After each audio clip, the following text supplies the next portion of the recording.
आजकल पाकिस्तानी मीडिया में सैलाब की, तूफानों की और बारिशों की खबरें हैं। बारिशों के स्पेल हैं, एक स्पेल खत्म होता है तो दूसरा आ जाता है, जिसके बाद पाकिस्तान के अंदर मुसलसल तुगयानी की सूरत हाल है। ये तुगयानी अगरचे पाकिस्तान के दरियाओं में उस तरह से नहीं है जैसे हिस्टोरिकली आती थी, लेकिन नदी नाले तुगयानी की वजह से बहुत नुकसान कर रहे हैं।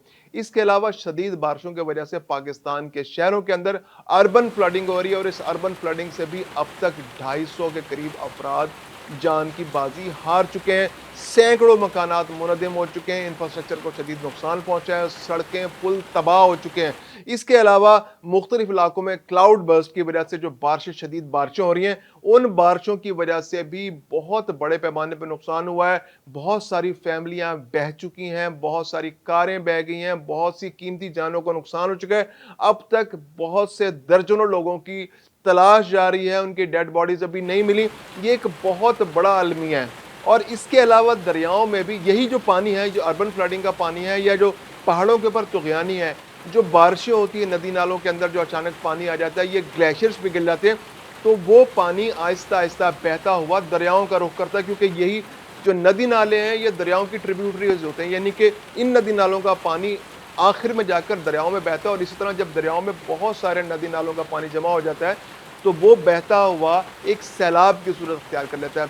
तो आज की जो हमारी वीडियो है, ये बेसिकली हम बहुत सारे सवालों के, जो बहुत से लोगों के जहनों में सवाल होते हैं, उनके जवाब तलाश करने की कोशिश करेंगे। आज का हमारा फोकस दरियाओं में आने वाले तुगयानी के बारे में, दरियाओं में आने वाले सैलाब के बारे में।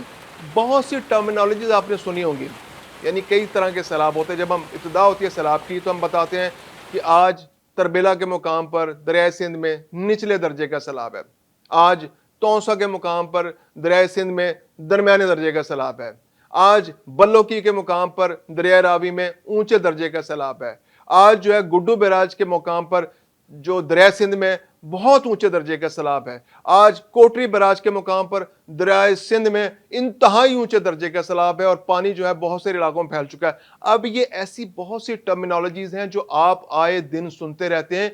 हम आज की इस वीडियो में इन सारी टर्मिनोलॉजीज को डिफाइन करने की कोशिश करेंगे ताकि आम लोग ये समझ सकें कि एक्चुअली ये दरियाओं में सैलाब की सूरत हाल क्या होती है। तो इब्तदाई तौर पर हम समझ लेते हैं कि दरिया जब नॉर्मल बह रहा होता है तो उसमें उतना शिद्दत से पानी मौजूद नहीं होता।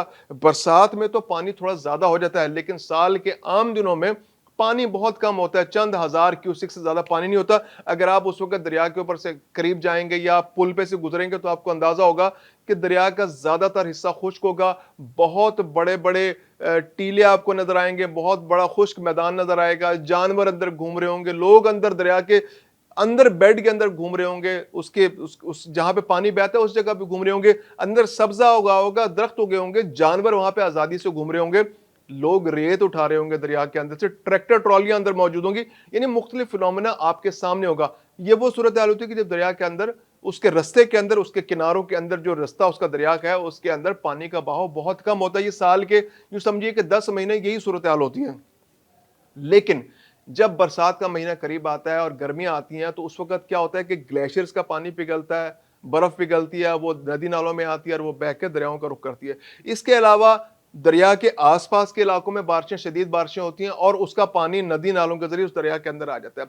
इसके अलावा पहाड़ों पर बर्फबारी होती है, बर्फबारी होती है और वो बर्फबारी पिघलती है, उसका पानी पिघल कर आ जाता है। फिर इसके अलावा पहाड़ों के ऊपर बहुत तेज बारिश होती है, उसका पानी बहकर भी दरियाओं के अंदर आ जाता है, जिससे दरिया की सतह बुलंद होनी शुरू हो जाती है। जब दरिया की सतह थोड़ी सी बुलंद, नॉर्मल से थोड़ी सी बुलंद होती है और जो दरिया के अंदर जो जजीरे होते हैं, आप अगर गौर करें तो दरिया एक जगह नहीं बह रहा होता जब साल के आम दिनों में, यानी अपने किनारों के अंदर कोई एक कोने में थोड़ा सा पानी बहता नजर आएगा, दूसरे कोने में पानी बहता नजर आएगा और बीच में इलाका खाली होगा, तो एक जजीरे की सी सूरत पानी के अंदर बन जाती है। पानी के अंदर खुश्की के टुकड़े होते हैं बहुत बड़े बड़े। तो जब दरमियाने दर्जे का सैलाब होता है, जो पानी के टुकड़े होते हैं उनको या तो जजीरा कहते हैं, या अगर उसमें बहुत ज्यादा सब्जा हो तो उसको बेला कहते हैं, बेले का इलाका कहते हैं। तो जब बेले के इलाकों के करीब पानी पहुंचना शुरू हो जाता है और पानी थोड़ा थोड़ा उन पर चढ़ना शुरू हो जाता है, तो उस जो लेवल होता है पानी का, उसको कहते हैं कि ये निचले दर्जे का सैलाब है, यानी कि आम सतह से पानी बुलंद होकर जरा ऊंचा हो जाता है और उसके अंदर जो खुश्की के टुकड़े हैं वो थोड़े थोड़े उससे मुतासिर होना चाहते हो। अगरचे वो खुश्की के टुकड़े जो हैं वो गायब नहीं होते पानी के नीचे, लेकिन अभी नजर आ रहे होते हैं, तो उसमें हम कहते हैं कि ये निचले दर्जे का सैलाब है। अब हम बात करते हैं दरमियाने दर्जे के सैलाब की। दरमियाने दर्जे का सैलाब ये होता है कि जब पानी की सतह थोड़ी सी और बुलंद होती है निचले दर्जे से, और वो जो बीच में ग्रीन पैचेस होते हैं, जो खुश्की के टुकड़े होते हैं, या जो दरख्त होते हैं, या झाड़ जंकार वहां पे लगी होती है, जो घास फूस होती है, वो आहिस्ता आहिस्ता उस पानी के अंदर गायब होना शुरू हो जाती है। अगरचे वो नजर आ रहे होते हैं, वो पैच, वो बहुत छोटे छोटे पैच नजर आ रहे होते हैं। अगर आप दरिया रावी में के पुल के ऊपर से गुजरे और जब सैलाबी सूरत हाल हो, तो आपको अंदाजा होगा कि वहां पर वो पैचेस ऐसा, अभी आप देखें कामरान की बारादरी पूरी की पूरी दरिया के आइलैंड के ऊपर कायम है। इसके अलावा भी बहुत सारे इलाकों में आपको नजर आएगा जगह जगह खुश्क पैचेस हैं, लेकिन अब चूंकि पानी थोड़ा थोड़ा आया तो आपको वो पैचेस कम होते नजर आएंगे और पानी ज्यादातर पैचेस खुश्क पैचेस के ऊपर आ जाता है। तो जब दरमियाने दर्जे का सैलाब होता है तो मैक्सिमम पैचेस जो खुश्की के होते हैं, जो आइलैंड्स पानी दरिया के अंदर होते हैं या बेले होते हैं, वो पानी के अंदर डूबना शुरू हो जाते हैं। अब हम बात करते हैं ऊंचे दर्जे के सैलाब की। ऊंचे दर्जे के सैलाब की निशानी ये होती है कि वो तमाम के तमाम आइलैंड्स, जो खुश्की के टुकड़े और जो बेले के इलाके होते हैं, वो पानी के नीचे चले जाते हैं।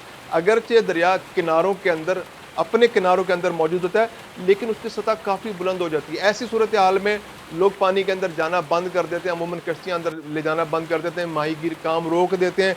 पहले लोग अपने जानवरों को पानी पिलाने के लिए जानवरों को अंदर ले जाकर, जानवर को, भैंसें जो होती हैं आमतौर पर पानी के अंदर चली जाती हैं, तो ऐसी सूरत हाल में लोग जानवरों को उसके अंदर नहीं लेके जाते।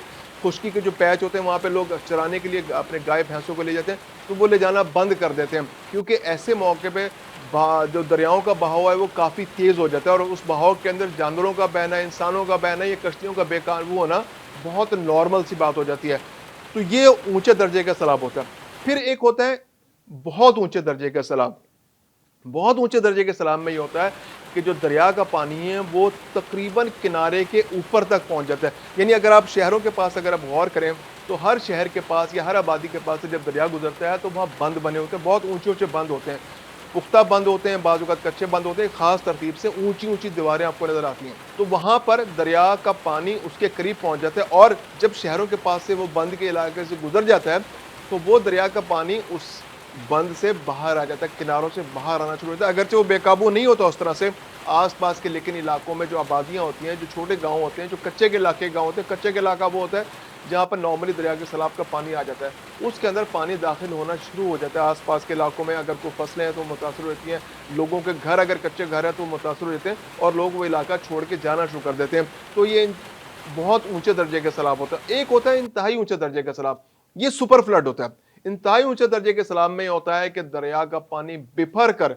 दरियाओं से बाहर आ जाता है, उसके किनारों से बाहर आ जाता है, कितने ऊंचे किनारे वो बाहर आ जाता है, और खास तौर पर मैदानी इलाकों के अंदर तो दरिया बिल्कुल बेकाबू हो जाता है। बाज़ औक़ात इन्हें 2010 का जो सैलाब आया था वो सुपर फ्लड था। आप यूं कहिए कि जैकबाबाद का पूरा इलाका, फिर बलोचिस्तान के अंदर पानी एंटर हो गया था, हत्ता कि सिब्बी के इलाकों तक पानी पहुंच गया था। पूरा डेरा अला यार, डेरा मुराद जमाली और इस तरह के बहुत सारे इलाके, बहुत सारे अजला, दरिया सिंध के तो बहुत सारे अजला पानी के अंदर हर साल डूब जाते हैं। उस साल बहुत सारे अजला जहां पर दरिया का पानी कई दहाइयों से नहीं गया था, यानी सिब्बी का डिस्ट्रिक्ट जो है वो दरिया से कई 100 किलोमीटर से भी ज्यादा दूर है, वहां तक पानी पहुंच गया था। तो दरिया का बहाव इतना ज्यादा था, पानी इतना ज्यादा था, और उसको इस तरह से प्लानिंग से डाइवर्ट किया गया था कि बहुत सारे इलाके, पंजाब के बहुत सारे इलाके डूब गए थे, सिंध के बहुत सारे इलाके डूब गए थे, हैदराबाद जो सखर के आसपास के बहुत से इलाके डूब गए थे, और सखर के पास से पानी को राइट पर डाइवर्ट किया गया था और वो बलोचिस्तान के अंदर भी दाखिल हो गया था। एक बहुत बड़ा फ्लड था। अगरचे सिंध के ज़ेरी इलाके उससे महफूज रहे थे क्योंकि पानी इधर डाइवर्ट कर गया था। ये इंतहाई ऊंचे दर्जे का सैलाब होता है। बाज़ औक़ात ये होता है कि हर दरिया का किनारों की एक चौड़ाई होती है, उसके अकॉर्डिंगली आप गेज करते हैं कि ये कितने लेवल का सैलाब है। जैसे दरिया रावी जो है वो छोटा दरिया है, उसके किनारे बहुत दूर दूर नहीं है, उसका बेड छोटा होता है, उसकी गहराई बहुत ज़्यादा नहीं है। इसके मुकाबले में दरिया सिंध को देखा जाए तो वो बहुत बड़ा दरिया है, उसका किनारे बहुत दूर है, उसका बेड बहुत बड़ा है। तो होता ये है कि जैसे अगर मिसाल देता हूँ कि अगर दरिया सिंध के अंदर 1 लाख क्यूसेक पानी बह रहा है और 1 लाख क्यूसेक पानी बहता हुआ चला जा रहा है, तो ये एक मामूल की कार्रवाई है, क्योंकि आम तौर पर दरिया सिंध के अंदर 70-80 हज़ार क्यूसेक पानी बह रहा होता है। और अगर 1 लाख क्यूसेक या 1.25 लाख क्यूसेक या 1.5 लाख क्यूसेक या इवन 2 लाख क्यूसेक पानी भी बह रहा हो, तो दरिया सिंध के अंदर उसको सैलाब डिक्लेयर नहीं किया जाता। ये एक मामूल की कार्रवाई होती है और कागजी कार्रवाई में उसको नॉर्मल डिक्लेयर किया जाता है। अच्छा, दूसरी जानब अगर हम दरिया रावी की बात करें तो दरिया रावी के अंदर अगर 1 लाख क्यूसेक पानी आ जाए तो ये एक्सेप्शनल फ्लड शुमार होगा, यानी ये इंतहाई ऊंचे दर्जे का सैलाब होगा। इंतहाई ऊंचे दर्जे से भी कोई आगे की कैटेगरी तो उसके अंदर इसको शुमार होगा, और दरिया का पानी जो है वो निकल कर किनारों से बाहर आ जाएगा और आसपास के इलाकों को मुतासर करेगा, फसलें मुतासर होंगी, जानवर बह जाएंगे। चूंकि उसकी वजह यह है कि उसका बेड इतना चौड़ा नहीं है और उसके अंदर थोड़ा सा पानी भी उसकी कैटेगरी ऊंचे दर्जे के सैलाब शुमार होगी। दरिया सतलुज की अगर मिसाल है तो दरिया सतलुज का पानी भी उसका कंट्रोल इंडिया के पास है, तो वो भी उसको बंद रखते हैं, तो वहां पर भी पानी ना होने के बराबर होता है, उसका बेड भी बहुत कम रह गया है। तो उसमें भी अगर 1 लाख क्यूसेक पानी आ जाए तो ये इंतहाई ऊंचे दर्जे का सैलाब होता है। दूसरी जानिब अगर झेलम और चनाब की बात करें तो झेलम और चनाब बड़े दरिया हैं पाकिस्तान के लिए, क्योंकि ये इनका कंट्रोल पाकिस्तान के पास है और इंडिया ने इसका पानी उस तरह से नहीं रोका जिस तरह उसने दरिया सतलुज और रावी का पानी रोका है। तो जब दरिया झेलम में अगर 3 या 4 लाख क्यूसेक का रेला आता है तो फिर उसको ऊंचे दर्जे का सैलाब शुमार किया जाता है, और चनाब में तो बाज़ औक़ात 8-9 लाख क्यूसेक जो है पानी के भी रेले आते हैं। 2014 में इंतहाई ऊंचे दर्जे का सैलाब जो है दरिया चनाब में आया था, और जब वो भारत से पाकिस्तान के अंदर दाखिल हुआ था तो 9 लाख क्यूसेक पानी दरिया चनाब में बह रहा था। ये इंतहाई ऊंचे दर्जे का सैलाब था, और पंजाब के अक्सर इलाके जो दरिया चनाब के आसपास आबाद थे वो पानी के नीचे आ गए थे, बेतहाशा गांव तबाह हो गए थे, लाखों एकड़ पर खड़ी फसलें तबाह हो गई थी, हज़ारों जानवर बह गए थे। इसी तरह मुख्तलिफ अदवार में दरिया झेलम के अंदर भी पाकिस्तान के मैदानी इलाकों में बेतहाशा ऊंचे सैलाब आए। 4 लाख 5 लाख क्यूसेक तक 6 लाख क्यूसेक तक पानी दरिया झेलम के अंदर आए, और दरिया सिंध में तो 11 लाख क्यूसेक तक पानी आया है, और जिसकी वजह से इंतहाई तबाहियां हुई हैं। तो ये आज की हम वीडियो में हमने समझने की कोशिश की है कि सैलाब क्या किस तरह से आते हैं, उसकी कितनी कैटेगरीज होती हैं, निचले दर्जे का सैलाब क्या होता है, दरमियाने दर्जे का सैलाब क्या होता है, ऊंचे दर्जे का सैलाब क्या होता है, इंतहाई ऊंचे दर्जे का सैलाब क्या होता है, उसकी क्या निशानी होती है और उसका क्या इंपैक्ट होता है।